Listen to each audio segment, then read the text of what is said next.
ಊರಲ್ಲಿ ಕಿತ್ಕೊಂಡ್ಬಂದಿರೋ ಸೊಪ್ಪಿಂದ ಇವತ್ತೇನೋ ಸ್ಪೆಷಲ್ ಆಗಿ ಮಾಡಿದ್ದೀನಿ, ನಿಮಗೆ ತೋರಿಸ್ತೀನಿ ಬನ್ನಿ ನೋಡಿ. ಬಸ್ಸಾರು ಮತ್ತು ಮೊಳಕೆ ಕಾಳು ಹಾಕ್ಬಿಟ್ಟು ಸೊಪ್ಪು ಜೊತೆ ಈ ಥರ ಮಾಡಿದ್ದೀನಿ, ಪಲ್ಯ ಮಾಡ್ದಂಗೆ ಮಾಡಿದ್ದೀನಿ. ಅದನ್ನು ಸೊಪ್ಪು ಮತ್ತು ಬಸ್ಸಾರು ರೆಡಿಯಾಗಿದೆ.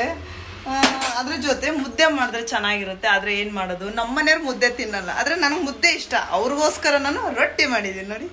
ನನಗೇನು ಇಷ್ಟ ಆಗಿರುತ್ತೋ ಅದು ಅವ್ರಿಗೆ ಇಷ್ಟ ಆಗಿಲ್ಲ ಅಂದ್ರೆ ನಾನು ಅದನ್ನ ಬಿಟ್ಬಿಡ್ತೀನಿ. ಅವ್ರಿಗೇನು ಇಷ್ಟ ಆಗಿರುತ್ತೋ ಅದೇ ನಾನು ತಿಂತೀನಿ. ನಮ್ಮ ಮನೆಯವರಿಗೆ ರೊಟ್ಟಿ ಇಷ್ಟ, ಅದಕ್ಕೋಸ್ಕರ ರೊಟ್ಟಿ ಮಾಡಿದ್ದೀನಿ.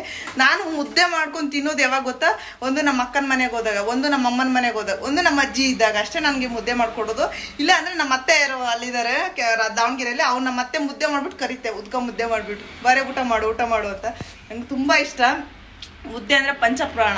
ಅದೇನು ಮಾಡೋದು, ನಮ್ಮ ಮನೆಯವ್ರು ಮುದ್ದೆ ತಿನ್ನಲ್ಲ ಅಂತ ನಾನು ರೊಟ್ಟಿನೇ ತಿಂತೀನಿ, ರೊಟ್ಟಿ ಮಾಡ್ತೇನೆ. ತುಂಬ ಚೆನ್ನಾಗಿತ್ತು. ಒಂದ್ಸರಿ ನೀವು ಟ್ರೈ ಮಾಡಿ. ಊರಿನ ಸೊಪ್ಪು ಎಷ್ಟು ಚೆನ್ನಾಗಿ